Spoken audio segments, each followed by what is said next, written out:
महेश गिर्री। बहुत बहुत धन्यवाद अध्यक्ष महोदय।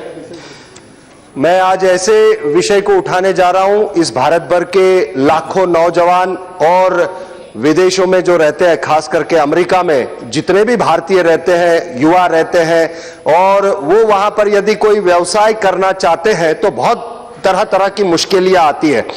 खास करके अमेरिका में व्यापार और निवेश करना हो तो बाकी पूरे विश्व को देखा जाए तो लगभग 80 देश ऐसे हैं जिनको E1 और E2 वीजा के तहत वहां पर मान्यताएं मिलती है, जिसमें चीन है, बांग्लादेश है, पाकिस्तान है, ऐसे देश भी शामिल हैं।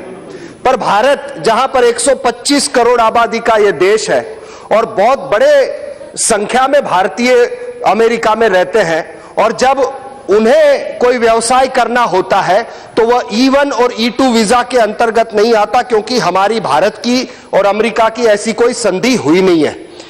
वर्तमान के अंदर यदि कोई करना चाहता है तो L1 और EB-5 श्रेणी का वीजा उपलब्ध है।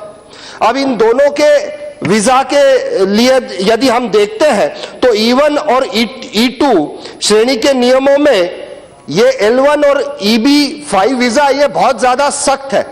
यदि कोई इसके अंदर उदाहरण के तौर पर देखा जाए EB-5 श्रेणी का वीजा प्राप्त करना हो करके यदि निवेश करता है तो कम से कम $5 लाख उसको, या 10 लाख डॉलर क्या इन्वेस्टमेंट हो तब जाके वो कर पाता है। बाकी E2 श्रेणी के अंदर तो केवल 50,000 का निवेश करके वो कर सकता है। तो ये जो भेदभाव है, जिसकी वजह से भारतीय एंटरप्रेन्योर जितने भी विदेश में जाकर व्यवसाय करना चाहते हैं, इस भारत का नाम रोशन करना चाहते हैं, उन्हें बहुत दिक्कतें झेलनी पड़ती है। और L1 वीजा के अंदर ऐसा है, कम से कम 1 वर्ष तक वहां पर वो व्यवसाय का अनुभव हो, और कई तरह की ऐसी मुश्किलें वहां पर होती है।